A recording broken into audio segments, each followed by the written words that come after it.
तो कैसे हैं सारे प्यारे बच्चे मेरा नाम है जय और आप सभी लोगों का स्वागत है हमारे ब्राइट पब्लिकेशन चैनल पे। आप सभी जानते हैं कि अभी इसलिए आप लोग यहाँ पे आए हैं ताकि आप लोग हल कर पाए, है ना। आप लोग स्कैन करके आए हैं ना। ओ हाँ, चलिए ठीक है। देखिए बच्चे, यहाँ पे आज ये कक्षा 8वीं के लिए है, क्लास 8 के लिए है। जो आपको टेक्स्ट बुक जो आपके किताब में मिलता है, स्कूल में जो मिलता है, उसका हल है। क्या है? हल है। तो देखिए, पहला चैप्टर जो आपका है उसका नाम आपको पता है, परिमेय संख्या है ना। उसमें कुछ क्वेश्चन है, प्रश्न है, उसका हल हम व्याख्या सहित देखेंगे। ये नहीं खाली देखे इसका उत्तर बता दिया, नहीं, ऐसा नहीं है।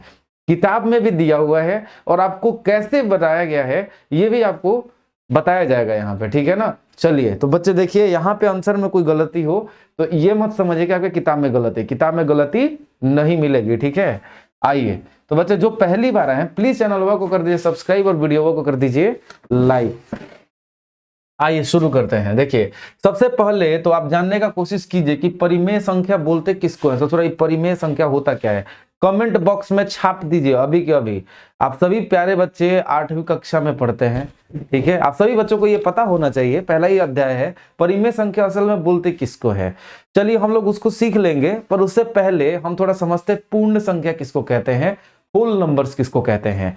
देखिए, आप सभी देख लीजिए, मैं आपको कुछ संख्याओं का मैं ज्ञान आप सभी लोगों को देना चाहूंगा।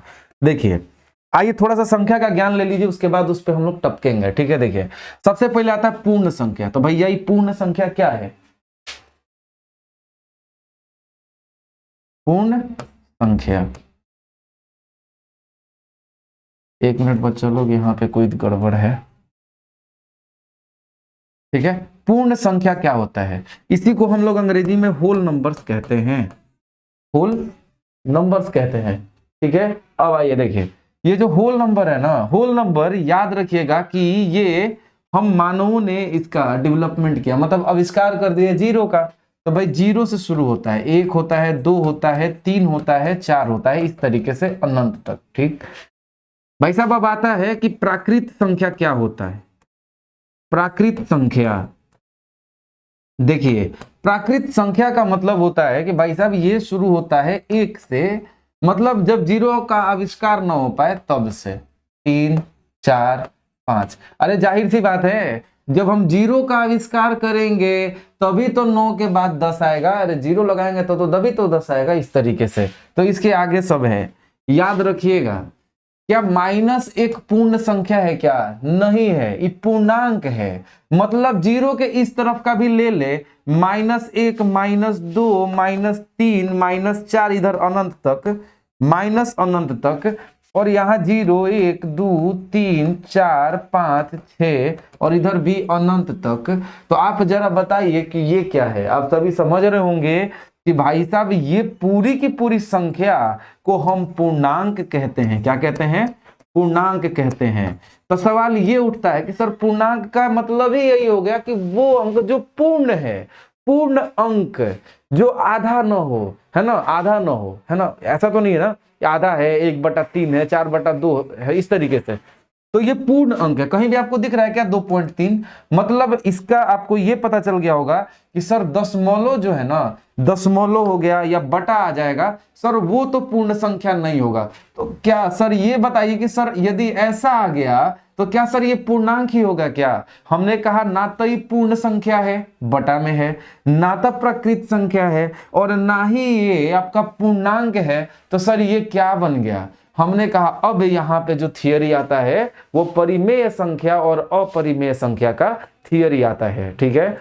यानी वो संख्या जिसको हम P/Q के रूप में लिख दें और Q 0 के बराबर नहीं होना चाहिए। नहीं तो आप खुद बताइए 8/0 का मान कितना होगा? आप कहेंगे सर अपरिभाषित है, आज तक ससुरा कोनो पैदे नहीं हुआ जो इसका मान बता दे। समझ गए? आप निकाल सकते तो बता दीजिए, है ना। लेकिन ऐसा नहीं होता है, ये अपरिभाषित है, नहीं निकाला जा सकता है, समझे। तो ये नहीं निकाला जा सकता है 8/0। तो मैं कहता हूं कि किसी संख्या को हमने ऐसे लिख भी दिया तो जब ये अपरिभाषित ही है तो आप बताइए क्या इसको कौन सा संख्या कहेंगे जब परिभाषित ही नहीं है। तो उसको कौन सा संख्या कहेंगे? अरे कुछ भी नहीं, इसका मतलब इन लोगों के अलावा सारी संख्या है ना बबुआ लोग जो है वो परिमेय संख्या है। क्या ये परिमेय संख्या है? ये सब क्या सारे के सारे पूर्ण संख्या है, परिमेय संख्या है? अरे ले भाई, जीरो के जगह यहाँ एक लगाना, एक लगाना, एक लगाओ ना, एक लगाओ बटा एक लगाओ। क्या इसका मान हमने p बटा q के रूप में नहीं लिख दिया? ऊपर वाला p नीचे वाला q, ऊपर वाला p नीचे वाला q। क्या q किसी में जीरो है क्या? नहीं है। मतलब सभी की सभी पूर्ण संख्या परिमेय संख्या है। आइए, सब में कुछ नहीं है तो एक लगा दीजिए। अब बताइए p बटा q के रूप में लिखाया कि नहीं? अरे p1 q1 p2 q1, इस तरीके से है ना, p बटा q के रूप में लिख सकते हैं। नीचे कुछ नहीं है तो एक है। इसका मतलब देखिए, क्या सभी के सभी प्राकृत संख्याएं क्या परिमेय संख्या है? अरे जी हाँ, बिल्कुल है। क्या 9 परिमेय संख्या है? अरे भैया बिल्कुल है, बिल्कुल है। चलिए, तो 9 बटे क्या 9 बटे 2 परिमेय संख्या? हमने कहा कि हाँ है, तो आपने p बटा q के रूप में लिख दिया और q ससुरा 0 के बराबर हुआ नहीं, इसीलिए सर वाला हो जाएगा। हमने कहा चलिए, उम्मीद करता हूं कि आप सभी समझ गए होंगे परिमेय संख्या, पूर्ण संख्या, है ना, और इस तरीके से। चलिए आगे मैं आपको समझाऊंगा, अभी बच्चे हैं, आगे 9th में आपको पढ़ना होगा। फिलहाल के लिए इतना काफी है। क्या फिलहाल के लिए इतना काफी है?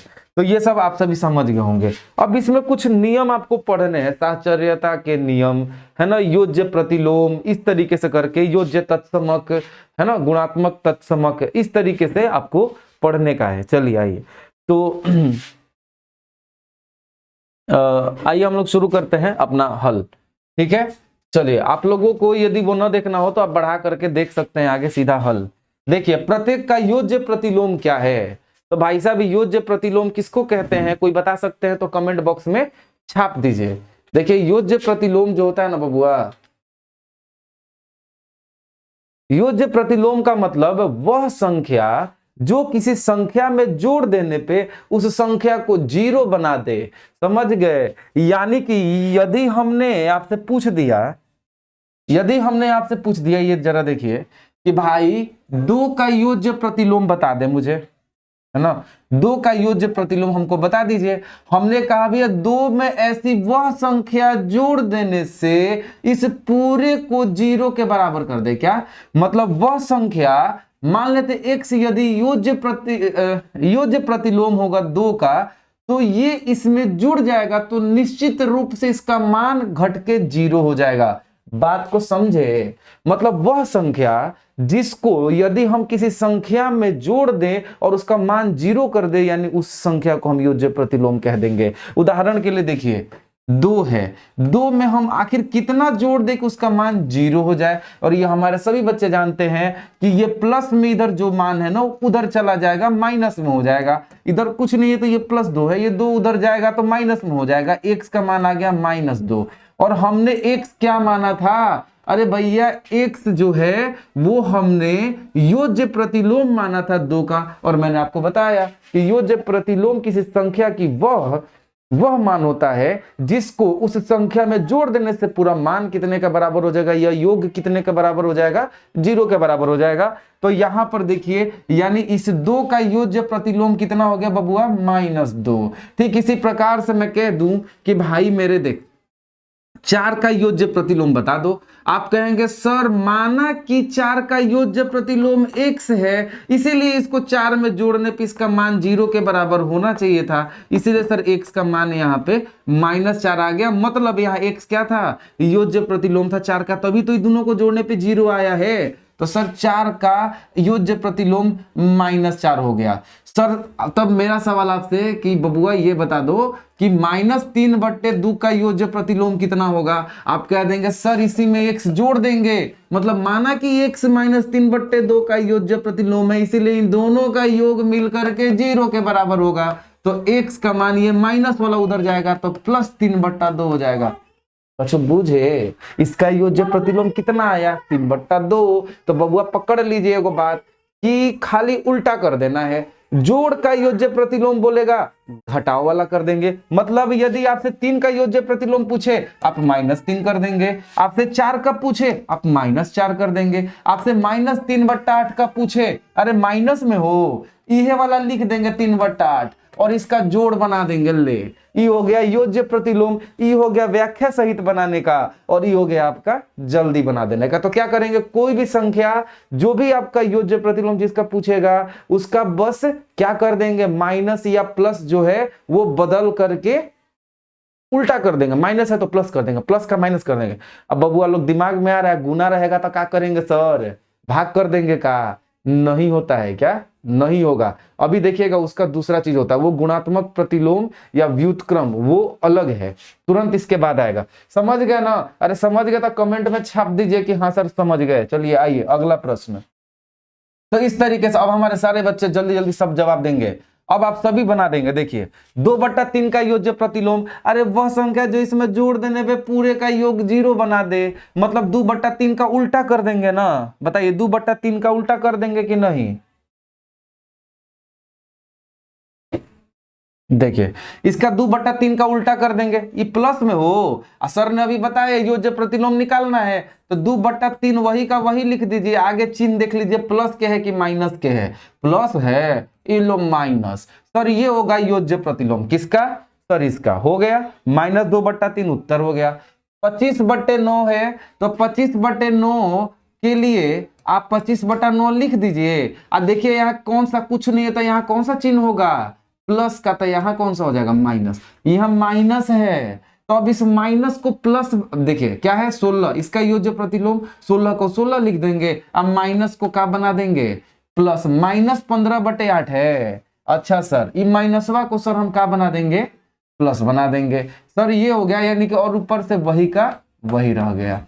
तो बबुआ याद रखिएगा, योज्य प्रतिलोम का मतलब यही होता है। बुझे? अरे बुझे कि नहीं बुझ गई लोग तो छाप दो लोग कमेंट बॉक्स में कि सर बुझ गई नहीं, ठीक न? तो ये हो गया। देखिए जो पहली बार आए हैं प्लीज चैनल को सब्सक्राइब कर दीजिएगा और वीडियो को जरूर लाइक कर दीजिएगा, बहुत मजा आएगा आपको पढ़ने में, ठीक है? और अपने दोस्तों को भी बताते रहना है। बुझ गए ना? चल भैया, अब ये तो हो गया बात योज्य प्रतिलोम का। अब आइए अगला प्रश्नवा का है, तनिक देख लेते हैं। कहने गया हो, निम्नलिखित सारणी के खाली स्थान को भरने को बोला जा रहा है। निम्नलिखित सारणी के खाली स्थान को भरिए। तो संख्या -13 और 5/4, 4/-7 और -5/-8 और -1 है। अब आपको ये क्या करना है, आपको खाली स्थान में गुणन प्रतिलोम भरना है या गुणात्मक प्रतिलोम भरना है, दोनों बात एक ही है, या व्युत्क्रम भरना है। समझिए, आइए बुझते हैं। जैसा कि आप सभी लोग ने अभी देखा कि सर योज्य प्रतिलोम किसको कहे हम लोगों ने, तो हमने योज्य प्रतिलोम वो संख्या को कहा कि जब किसी संख्या में जोड़ देने पर उसका मान 0 हो जाए। योज्य प्रतिलोम में वो संख्या, अब यहां आएगा वह संख्या जिसमें जिसको किसी संख्या में, वह संख्या जिसको किसी संख्या में गुना कर देने से उसका मान 1 हो जाए। क्या 1 हो जाए? आप बताइए कि 3 को कितना से गुना कर देंगे कि उसका मान 1 हो जाएगा? समझिए बात को। 8 को कितना से गुना कर देंगे कि उसका मान 1 हो जाएगा? तो हमने मान लिया कि भाई 3 को x से गुना किए तो x, तो इनका मान 1 हो गया। 8 को x से गुना किए तो मान 1 हो गया। अब इसका ये मतलब निकल के आता है कि भाई x यहां पर अब इसका गुणात्मक प्रतिलोम कहेगा। क्या कहेगा? गुणात्मक। गुणात्मक समझिए ध्यान से, आपको बहुत अच्छे से हम व्याख्या करके बता रहे हैं, बोर नहीं होना है, समझे? गुणात्मक प्रतिलोम या गुणन प्रतिलोम, या इसी को व्युत्क्रम भी कहेंगे, व्युत्क्रम भी कहेंगे, समझे? अब समझिए बात को यहां कि सर ये है क्या भाई, देख किसी भी संख्या को गुना यदि कर देंगे आप, किससे गुना करना है, यदि किसी संख्या को किसी ऐसी संख्या से गुना कर दे और उसका मान 1 हो जाए। जैसे 3 को कितना से गुना करेंगे कि 1 आएगा? 1/3। अरे देखना भाई, x का मान 1/3 आ गया, यहाँ पे x का मान 1/8 आ गया, यानी कि 8 का गुणन प्रतिलोम कितना आया? 1/8। 3 का गुणन प्रतिलोम कितना आया 1/3। आइए देख लेते हैं 8/3 का गुणन प्रतिलोम कितना आएगा। आप सभी जानते हैं कि गुणन प्रतिलोम किसको कहते हैं, वह संख्या जब उस संख्या को यदि किसी संख्या से गुना किया गया जो कि x है और इसका मान जो अब गुना कर देने पर उसका मान कितना बन जाए 1 बन जाए, इसी को इसको गुणात्मक प्रतिलोम कहते हैं। मतलब ये जो है ई वाला ई सब ओने चल जाएगा, x के मान निकाल दीजिए, 3 यानी भाग में है ओने जाके गुना में, 8 यहाँ है तो 8 यहाँ आ गया, 3/8 आ गया। अब बताइए कि x का गुणन प्रतिलोम कितना हो गया 3/8। आपको कुछ नहीं करना है, जो अंश है उसको हर में कर दीजिए, हर को अंश में कर दीजिए, आपका निकल गया गुणन प्रतिलोम। जैसे हमने कहा कि 5 का गुणन प्रतिलोम निकालिए। आप कहेंगे सर नीचे कुछ नहीं है तो 1 है ना, सर इसका गुणन प्रतिलोम 1/5 हो जाएगा सर, ठीक है। तो चलिए, तो हमने कहा -1/5 क्यों नहीं। आप कहेंगे सर ऐसा थोड़ी होता है, चिन्ह थोड़ी बदल रहा है। सर योज्य प्रतिलोम में बदलता है, योज्य प्रतिलोम में माइनस प्लस माइनस चिन्ह बदल जाता है, लेकिन सर गुणात्मक प्रतिलोम में इसका अंश हर में आता है और हर अंश में आता है। 3/8 है तो इसका गुणात्मक प्रतिलोम कितना हो जाएगा, 8 ऊपर चल जाएगा 3 नीचे आ जाएगा, इसको गुणात्मक प्रतिलोम कहते हैं। चलिए बबुआ, उम्मीद करता हूं कि आप सभी लोग बुझ गए होंगे। यदि नहीं बुझे ना तो तुरंत बैक जाइए, अब फिर से इसको देखिए, बुझे आइए।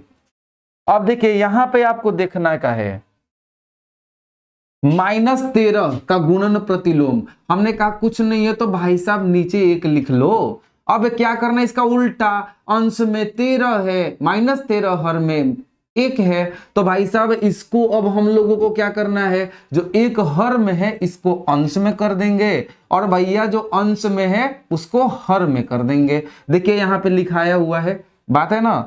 चलिए समझिए, आगे देखिए, यहाँ पर जो देवल गया है 5/4 ना, तो बबुआ देखिए यहाँ पे अंश पे 5 है, हर 4 पे है, तो यानी हर 4 जो है वो ऊपर चल जाएगा और अंश जो है वो नीचे आ जाएगा। हमने बताया था अभी क्यों, अरे सीधी सी बात है 5/4 का, यानी कि माना कि x जो है वो गुणात्मक प्रतिलोम है 5/4 का, इसीलिए इन दोनों का गुणा कितने के बराबर होना चाहिए, 1 के बराबर। तो x का मान निकालेंगे, इधर भाग में है उधर जाके गुणा में होगा, और ई ऊपर में है ना जी तो ई नीचे में आ जाएगा। तो ये x क्या था यहाँ, अरे गुणात्मक प्रतिलोम है तभी तो इन दोनों का गुणा 1 के बराबर हुआ है, बुझ गए। चलिए तो अब यहाँ पे देखिए इसका पूछेगा, तो भाई साहब ये जो -7 आप देख रहे हैं हर में, ये अंश में लेके जाएंगे और जो अंश वाला है उसको हर में लेके आएंगे। -8 और -5 यहाँ है, तो अब देखिए आप जानते हैं ऊपर भी माइनस नीचे भी माइनस, माइनस माइनस खत्म भैया, नीचे हर है 8 तो ऊपर चल जाएगा, 5 अंश में है तो ये हर में आ जाएगा। ये -1/1 है तो इसको पलट भी देंगे तो बतिया इज बराबर, वह बतिया रह जाएगा, ठीक है। चलिए यदि आप माइनस माइनस काटना नहीं चाहे तो रख ही हो सकते हैं, कोई दिक्कत नहीं है। चलिए समझ गए ना, आगे बढ़ते हैं।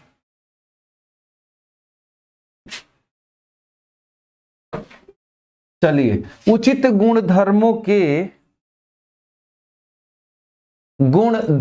के उपयोग से निम्नलिखित का मान ज्ञात करना है।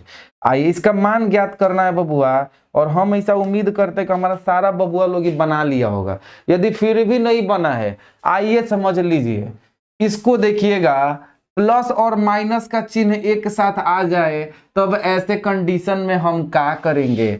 पहले देखिए ये दोनों प्लस में है, इन दोनों को साथ में रख लेंगे, इन दोनों को साथ में रख लेंगे। अब आइए इन दोनों को सॉल्व करते हैं। सॉल्व करने के लिए आपके पास है 4/3, यहां देखिए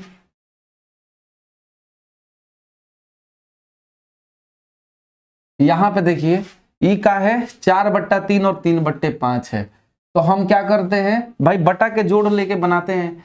तो हम लोग यहाँ पे क्या कर देंगे, यहाँ पे बटा का चिन्ह ले लेंगे और इन दोनों का लघुत्तम निकालेंगे। तो 3/5 का लघुत्तम नहीं निकलेगा, दोनों को गुना कर देंगे, 3×5 के 15, ठीक है। 3 से इसको भाग देंगे 5 बार में, 5 को 4 से गुना कर देंगे, 5 चौको 20। ऐसे ही ना निकालते हैं बटा का जोड़ जी। अब 5 को 15 से काट देंगे, 15 को 5 से काटेंगे 3 बार में, या 3 को 3 से गुना कर देंगे, 9 हो गया। ठीक है, अब आइए आगे बढ़िए। अब प्लस का चिन्ह तो है, लेकिन ब्रैकेटवा में हम लोग ब्रैकेट में रखेंगे -2/3, और ई जान लीजिए कि प्लस और माइनस दोनों साथ में आ रहा है ना, तो ये दोनों मिलके माइनस में, और ये भी माइनस रहता तो माइनस माइनस मिलके प्लस, समझे? तो ये प्लस माइनस मिलके माइनस 11/5, समझ गए? अब आइए इसको कैसे बनाएंगे। 20, 9, 29/15, तो हम लोग यहां लिखते हैं 29/15। अब यहां पे फिर से वही बात, भाई बटा का जोड़ है तो लघुत्तम लीजिए, 3 पचे के 15, 3 से गया 5 बार में, 5 दूनी के 10, 5 से गया 3 बार में, और ये हो गया 5 से 3 बार में, और 3 को 11 से गुना कर देंगे तो 33 हो गया। कितना हो गया?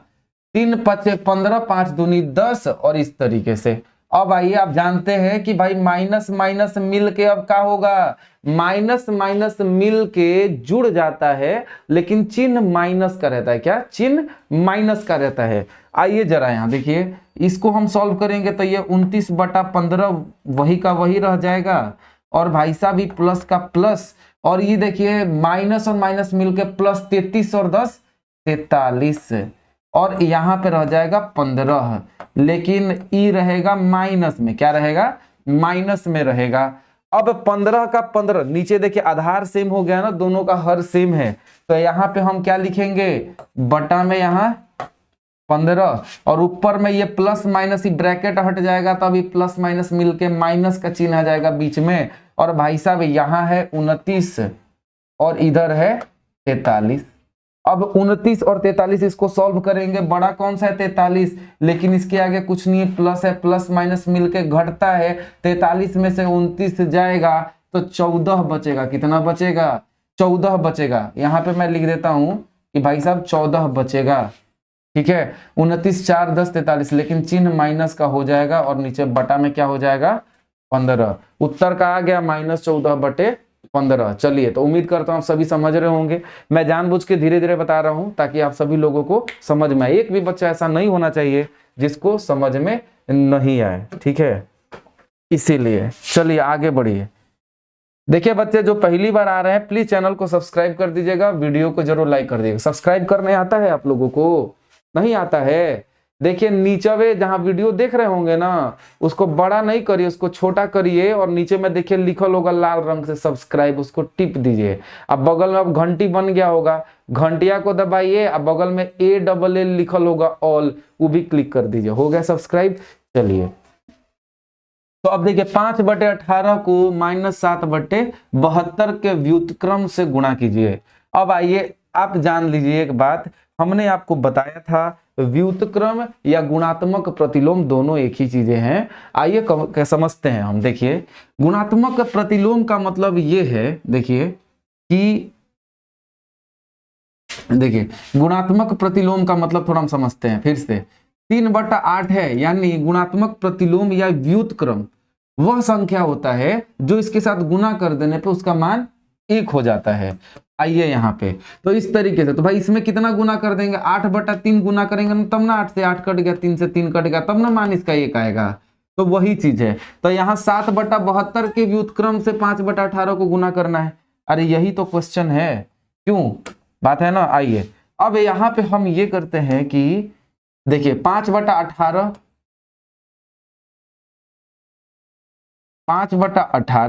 और इसके साथ में -7/72 जो है, -7/72 इसका व्युत्क्रम लिखेंगे, यानी इसको उलट देंगे।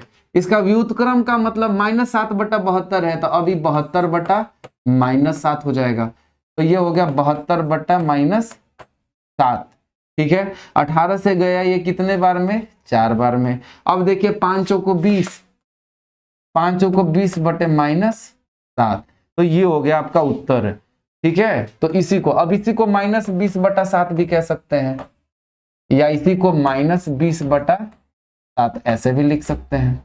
समझे? चलिए, तो उम्मीद करता हूँ सभी बच्चे समझ गए ना। इसी बात पे लाइक ठोक दीजिए और अपने दोस्त को भी लेके आइएगा, ठीक है ना। जल्दी आप लोगों के लिए भी लाइव क्लास हम शुरू कराएंगे, कोशिश जरूर करेंगे यदि आप सभी ढेर सारे बच्चे होंगे तो। चलिए, तो आप सभी बच्चों को समझ में आ रहा होगा, ऐसी मैं उम्मीद करता हूं। अब ये देखिए, ये जो प्रश्न है ये कौन सा नियम है, बताइए ये कौन सा नियम है। इसको देखिए बच्चा लोग, इसको साहचर्यता का नियम कहते हैं। इसको क्या कहते हैं? साहचर्यता का नियम कहते हैं। आइए देखिए, साहचर्यता का नियम असल में होता क्या है, हम लोग उसको समझते हैं। देखिए, साहचर्यता का नियम, इसी को बोलते हैं वितरण। देखिए, हमने कहा कि यदि a है, इसको b प्लस c से गुना करने का है, आप क्या कर देंगे, पहले निकालने के लिए आपके पास दो रास्ते हैं, या तो इन दोनों को जोड़ दीजिए पहले और तब जाके इसमें गुना कर दीजिए, समझे क्या?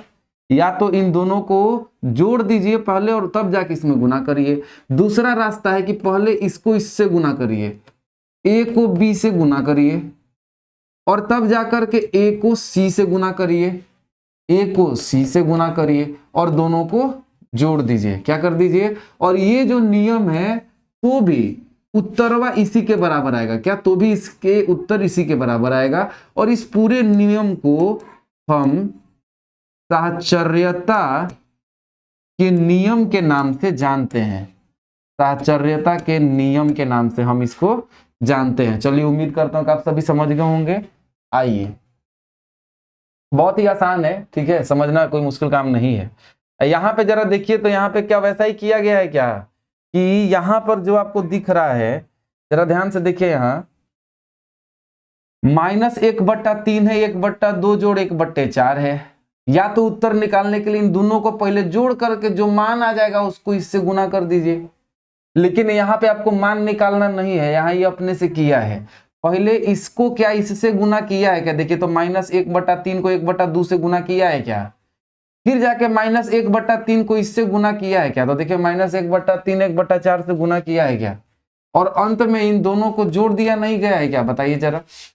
भाई जोड़ दिया गया ना, क्योंकि बीच में चिन्ह जोड़ का था। तो ये कौन सा नियम है? इसको साहचर्यता का वितरण नियम कहते हैं। लिखा भी हुआ है, समझ गए? तो यही है, ये नियम है। चलिए, अभी तुरंत हम बहुत सारे नियम के बारे में पढ़ने वाले हैं, तुरंत समझेंगे। आइए आगे चलिए। क्या इसका गुणात्मक प्रतिलोम 8/9 है? कारण सहित उत्तर दीजिए। चलिए देखिए, इस सवाल में थोड़ा सा सुधार करना पड़ेगा, और सुधार ये है कि यहाँ पे माइनस कर लीजिए। क्या कर लीजिए? माइनस। आपको करना नहीं है, आपके किताब में ये किया हुआ मिलेगा, समझे? मिल गया होगा, आपको सुधारना नहीं है, आपको सुधारा हुआ ही मिलेगा। चलिए देखिए, इसमें इसको आप क्या करेंगे, पूर्णांक को कैसे सॉल्व करते हैं, इसको इससे गुना करते हैं और इसको जोड़ देते हैं। 8 1 8 और इसमें एक जोड़ देंगे तो 9 हो गया, तो 9/8 क्या बन गया? 9/8। आप जानते हैं गुणात्मक प्रतिलोम वह संख्या होता है जो किसी संख्या में गुना करने पे उसका मान 1 के बराबर होता है। कितना के बराबर? 1 के बराबर होता है। अब इसको गुना करिए 8/9 से। क्या गुना करने पे देखिए तो -1 आ गया ना जी, लेकिन गुना करने पे कितना आना चाहिए? 1 आना चाहिए। लेकिन जरा देखिए क्यों माइनस आया है, क्योंकि गुणात्मक प्रतिलोम में इसके पास माइनस था, तो गुणात्मक प्रतिलोम में भी माइनस होना आवश्यक है, समझे? ये -9/8 है ना, तो इसका गुणात्मक प्रतिलोम कितना होना चाहिए? -8/9 होना चाहिए। कितना होना चाहिए? गुणात्मक प्रतिलोम -8/9 होना चाहिए, जरूरी है, बुझे? चलिए, तो अब यहां पर देखिए, अब ऐसा क्यों? अब इन दोनों को गुना करके देखिए, 8 से 8 कट गया, 9 से 9 कट गया, माइनस माइनस गुना होके प्लस बन गया, और सब इधर कट के 1 हो गया, इधर भी कट के 1 हो गया, तो 1 और 1 गुना होके +1 बन गया। अब बताइए, तो यानी गुणात्मक प्रतिलोम कितना हुआ? -8/9। तो आप लिख देंगे कि जी हाँ, इसका गुणात्मक प्रतिलोम -8/9 है, क्योंकि हमने इसमें इस -8/9 को गुणा किया तो उसका मान 1 के बराबर आया, और यही तो गुणात्मक प्रतिलोम की परिभाषा है। चलिए ठीक है, आगे बढ़ते हैं। समझ में आ रहा है तो बस लाइक करते रहिए चैनल को, सब्सक्राइब भी कर दीजिए, दोस्तों को भी बताइएगा, किताब जरूर खरीदिएगा, आपके बहुत काम की चीज है। ठीक है, आगे आइए। अब इसका गुणात्मक प्रतिलोम 0.3 है, क्यों अथवा क्यों नहीं, जरा चेक करके बताइए है कि नहीं है। आइए जरा इसको बनाते हैं हम। 3 तरीके 9 और 1 10, इसको गुना करते हैं और इसको जोड़ते हैं। अब जानते हैं ना, 3 को 3 से गुना करेंगे 9, और 9 और 1 10, और जो बटा में है वो तो वही का वही रह जाएगा, 10/3। अब जरा देखिए ये गुणात्मक प्रतिलोम है कि नहीं, इसको जरा सॉल्व करके देखिए। तो आप जानते हैं 3 और बटा में पॉइंट की जगह 1 लिखा था, और उसके बाद जितना अंक है उतना 0, 1 अंक है पॉइंट के बाद तो ये वो 0। 3/10 आपको देखने से ही पता चल गया होगा। सर देखिए काट दिया, इससे काट दिया सर, मान आ गया 1। सर जी हाँ, ये 0.3 इसका गुणात्मक प्रतिलोम है। क्यों? क्योंकि हमने जब इसको इससे गुना किया तो सर इसका जो मान निकल के आया सर वो 1 के बराबर आ गया। चलिए यही इसके बारे में आप लिखेंगे भी। अब आइए, निम्नलिखित को वितरण नियम की सहायता से हल कीजिए। आइए देखिए, इसमें मैं आपको समझा देता हूं, आप खुद भी बना लीजिएगा। ठीक है, इसमें आपको वितरण नियम से बनाना है। मतलब क्या है, इसको आप पहले इससे गुना करिए, फिर इसी को इससे गुना करिए, फिर इन दोनों का जो मान आएगा उसको जोड़ दीजिए, क्योंकि चिन्ह यहाँ पे जोड़ का है। ठीक है, मैं 1 को बनाता हूं, अगला आप खुद बना लीजिएगा। ठीक ना, देखिए -3/4 को हम इससे गुना करेंगे। -3/4 को हमने गुना कर दिया 2/3 से। ठीक है, अब एक बार -3/4 को, एक बार -3/4 को ही गुना कर देंगे -5/6 से। ठीक है, अब आपको क्या करना है, इससे गुना कर दिया, एक बार इसको इससे गुना कर दिया, कर तो दिया है ना, लेकिन हमको अभी क्या करना है, बीच में किसका चिन्ह है, जोड़ का चिन्ह है, समझे, तो इसको ब्रैकेट में रखिए। अब जरा यहाँ पे सॉल्व करके देखिए, ये कट गया इससे, ये 2 से गया ही 2 बार में, तो मतलब हो गया इधर -1/2 बच गया, और ये जोड़ का चिन्ह है। और यहाँ पर देखिए माइनस माइनस मिल करके प्लस हो गया।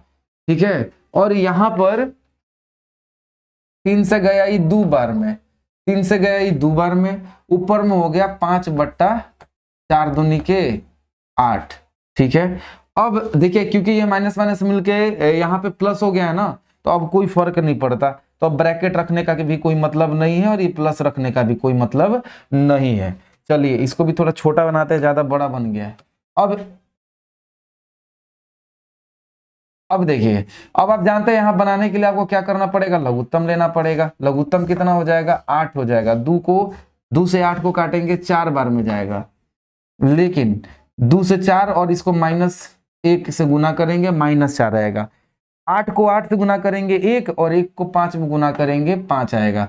5 में से 4 चला जाएगा, 1 हो जाएगा, और बटा में 8 हो जाएगा। कितना मान आ गया, 1/8 आ गया। ठीक है, तो इसी को तो बच्चा लोग साहचर्यता का नियम कहते हैं, इसी को साहचर्यता का नियम कहते हैं। क्या हम इसको इसमें पहले इसको जोड़ करके और इसके बाद इसमें गुना करते तो उत्तर नहीं आता क्या? जी हाँ, बिल्कुल आता, तभी भी उत्तर आता। आप जरा चेक करके बताइए कि ऐसा करने से उत्तर आता है कि नहीं। देखिए ठीक वैसा ही प्रश्न ये भी है, ये भी कुछ वैसा ही। आइए ये भी क्यों छोड़ दूं भाई, ये भी कर ही देता हूं। देखिए पहले इसको इससे गुना करेंगे, इसको इससे गुना करिए, फिर जाके इसको इससे गुना करिए, और फिर बाद में जोड़ दीजिए। यही इसमें करना है। पहले देखिए 5/6 है, इसको गुना करेंगे -2/5 से। ठीक है, और उसके बाद इसको एक बार इससे गुना कर दिया, और उसके बाद इसको जोड़ना है। क्या करना है, जोड़ना है। और इसी 5/6 को अब गुना करना है 3/10 से। 5 से 5 कट गया, 2 से 3 कट गया, यहाँ बच गया -1/3। जोड़ का चिन्ह, 5 से गया ही 2 बार में, 3 से गया ही 2 बार में, 1/4 बच गया। लघुत्तम लीजिए यहाँ, तो 3 चौको 12, 3 से गया 4 बार में, 4 को उसमें मल्टीप्लाई करेंगे यानी गुना करेंगे -4। 4 से गया 3 बार में, उसमें गुना कर देंगे तो 3। अब -4 में से 3 जाएगा, मतलब क्या है यहाँ पे जरा देख लीजिए जोड़ने पे, तो यहाँ हो जाएगा -1, अब बटा में 12। क्या होगा, -1/12। उत्तर क्या हो गया आपका, बताइए, -1/12। 12 हो जाएगा। चलिए अब देखिएगा, हो सकता है कि मेरे बनाने में कहीं गलत सलत भी हो जाए, लेकिन कोशिश मैं पूरी करूंगा कि गलत न हो।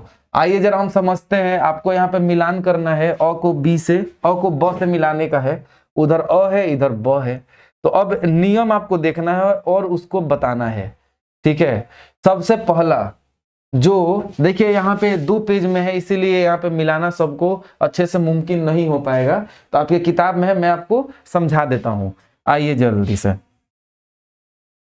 देखिए, सबसे पहले योज्य तत्समक और गुणात्मक तत्समक का मतलब समझिए। आइए थोड़ा समझते हैं।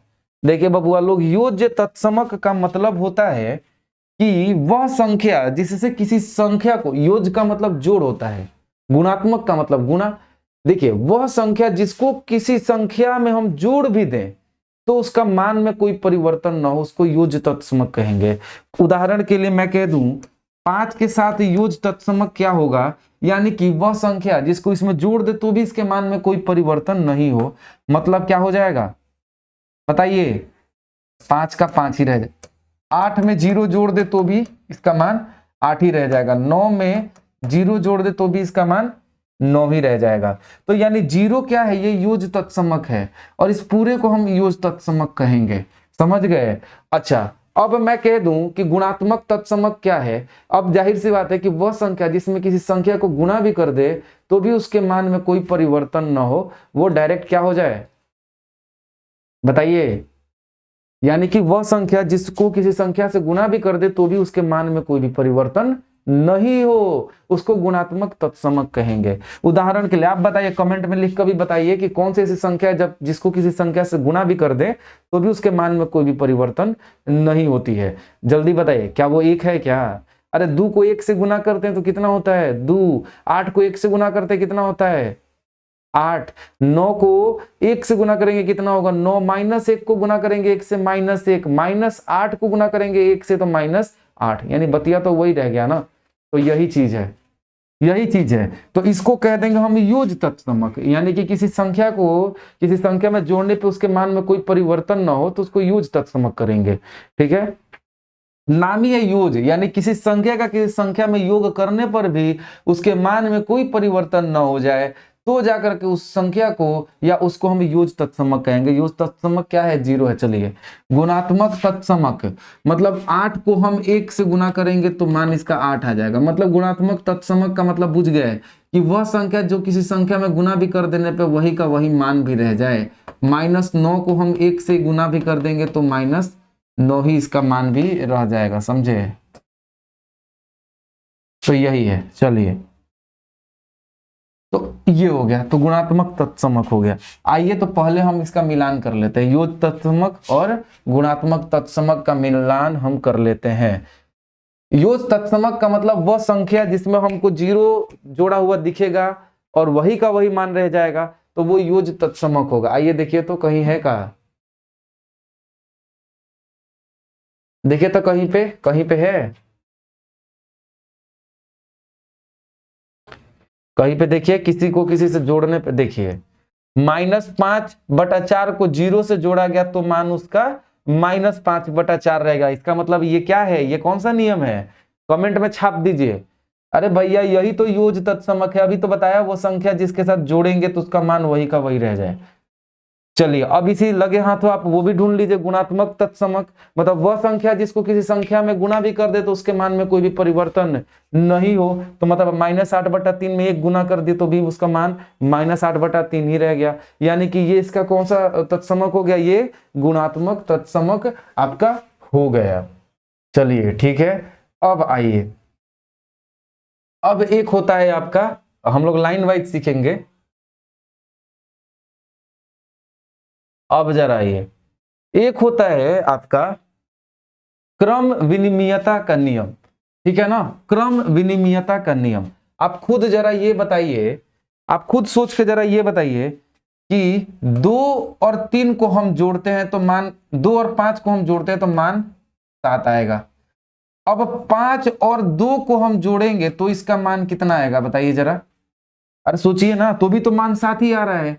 तो हम लिख सकते हैं क्या कि 2 जोड़ 5 हो या 5 जोड़ 2 हो, बतिया उतना ही है। क्या? बतिया बराबर है। तो यही चीज है कि भाई साहब यहाँ पे मैं कह दूं 2 और 9 को हम यदि जोड़ दें और 9 और 2 को भी हम जोड़ दें तो भी उसका मान अभी भी 2 9 11 और 9 2 11, ऐसा नहीं होगा क्या?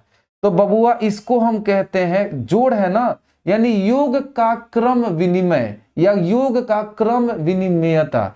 मतलब क्या है कि वह नियम जिसमें आप देखते हैं कि भाई किसी भी क्रम में लिख दें, मतलब जैसे 2 जोड़ 3 जोड़ 5 हो गया, या 5 जोड़ 2 जोड़ 3 लिख दीजिए, या 3 जोड़ 2 जोड़ 5 लिख दीजिए, बतिया तो बराबर है। तो इसको क्रम विनिमयता का नियम कहते हैं। तो अब कैसा क्रम विनिमयता? ये जोड़ है तो ये जोड़ का क्रम विनिमयता होगा। आइए तो अब हम यहाँ पे देखते हैं कि यहाँ पे ऐसा क्या है। यहाँ -1/2 को 3/4 में जोड़ दो या 3/4 को पहले लिख के इसको बाद में जोड़ दो बात उसका बराबर है। जरा इन दोनों का मान आप निकाल के देख लीजिएगा, बतिया वही है। तो अभी हम लोग जिसकी बात कर रहे थे योग का क्रम विनिमय, इसको क्या कहेंगे? योग का क्रम विनिमय। जरा ध्यान से देखिए, ना इधर है का, देखिए तो उसका किससे मिलान करेंगे? उसका हम करेंगे योग का, देखिए योग का क्रम विनिमय नियम। तो गुणा का क्रम विनिमय नियम क्या होगा? तो आइए जरा वो भी देखते हैं। गुणा का क्रम विनिमय नियम जो होगा वो याद रखिएगा, मतलब हम कह दूं 5 गुना 3 कर दो, चाहे 3 गुना 5 कर दो। भाई 5 तिहाई 15, 3 पचे के 15, पहाड़ा आवेला हो, वही तो होगा। 5 को 3 से गुना करे चाहे 3 को 5 से करे, बात वही है। समझिए 3 को 7 से को 4 से गुना कर दे या 6 को 3 से 2 से गुना कर दे, तो बताइए कि ये कैसा नियम होगा? अभी भी मतलब यहाँ तो मैंने ये गड़बड़ कर दिया। वही 3 गुना 4 गुना 7 करिए, बतिया तो वही है। अरे क्रम कोई सा भी हो, बस उत्तर सेम आएगा, उसी को कहते हैं गुणा का क्रम विनिमयता। समझिए जोड़ का, योग का क्रम विनिमय वो जब जोड़ने पर क्रम इधर उधर हो, कोई फर्क ना पड़े, मान बराबर ही आए, तो योग का क्रम विनिमय। लेकिन गुना करने पे, यदि गुना करने पे क्रम विनिमय वही का वही मान रह जाए, इधर उधर कितना भी क्रम बदल ले तो भी मान वही रह जाए, उसको गुणा का क्रम विनिमय नियम कहेंगे, तो भी मान बराबर होता है। तो अब इसको हम लोग क्या मिलाएंगे बताइए? ये गुणा का क्रम विनिमय देखिए जरा कहां है इसका उत्तर, यहां पे है देखिए। 5/6 को 4/7 से गुना करो, चाहे 4/7 को 5/6 से गुना करो, तो भी बतिया बराबर है। तो इसका सबसे नीचे मिलाएंगे, सबसे नीचे इसका मिलेगा और उसके जस्ट ऊपर जो है ये मिलेगा। ठीक है, चलिए तो अभी हम लोग ये दोनों समझ गए, उधर का हम लोग का खेल खत्म हो गया। ठीक है, अब आ जाइए यहाँ पे कि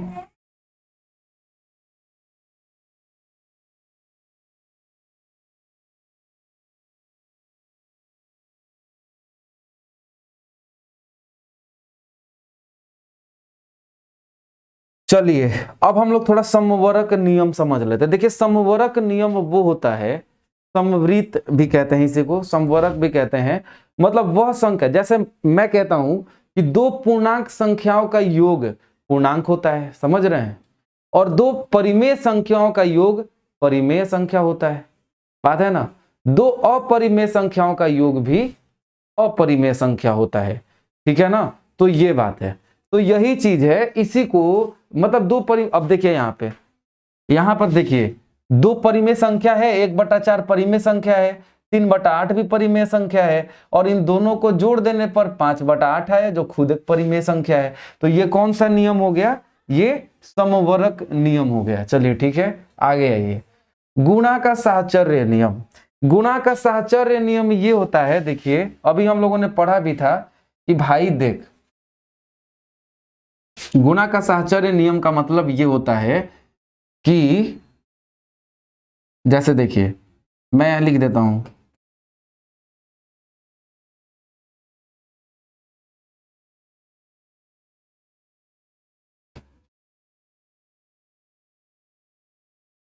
गुणा का साहचर्य नियम। अब इसमें देखिए क्या होता है, मैं कह दूं कि भाई 5 गुणा 3 जोड़ 8 आपको दिया गया है, ठीक है। अब इसको क्या करेंगे, कैसे निकालेंगे, तो भैया पहले इसको इससे गुना कर दो, 5 को 3 से गुना कर दो और 5 को 8 से गुना कर दो, 5 को 8 से गुना कर दो और इन दोनों को जोड़ दो। इसी को बोलेंगे हम लोग गुणा का साहचर्य नियम, गुणा का साहचर्य नियम। फिर वही बात है कि 5 को, तो आइए हम लोग इसका हम लोग मिलान करते हैं,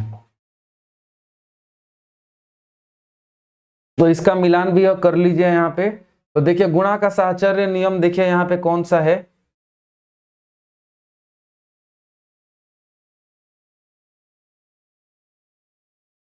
गुणा का, देखिए ये है, ये क्या है, ये गुणा का साहचर्य नियम है आपका।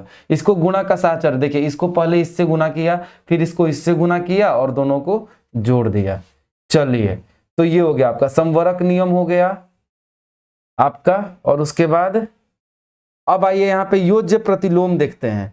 योज्य प्रतिलोम हमने कहा था कि वह संख्या जिसको योज्य प्रतिलोम का वह संख्या जो जिसको जोड़ देने पर उसका मान 0 के बराबर हो जाए। तो आइए यहाँ पर देखते हैं किसमें किसको जोड़ दिया जाए।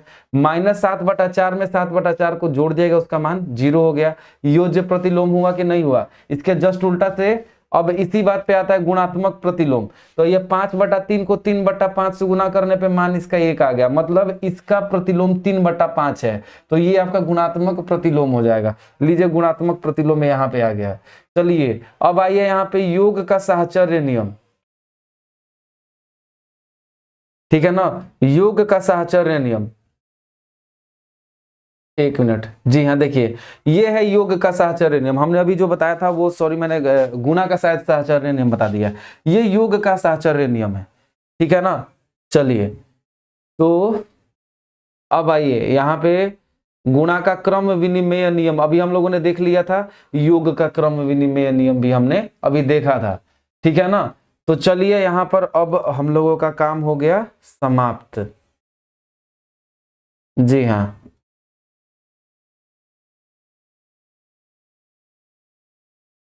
चलिए तो बच्चा लोग हम लोगों का काम यहाँ पे ये देखिए, ये सॉरी देखिए योग का साहचर्य नियम ये हमारा है, ये जो है ये योग का साहचर्य नियम। एक मिनट, हाँ चलिए ठीक है, चलिए ये हम लोगों ने कर लिया कंप्लीट। तो बच्चे देखिए हम लोग मिलते हैं अगली क्लास में, तब तक के लिए टाटा बाय बाय, जय हिंद, गुड नाइट। चलिए आप सभी लोग पहली बार यदि आए होंगे तो चैनल को सब्सक्राइब कर दीजिएगा और वीडियो को लाइक जरूर कर दीजिएगा। मिलते हैं अगली क्लास में अगले वीडियो में, बाय, जय हिंद। अपने दोस्तों को जरूर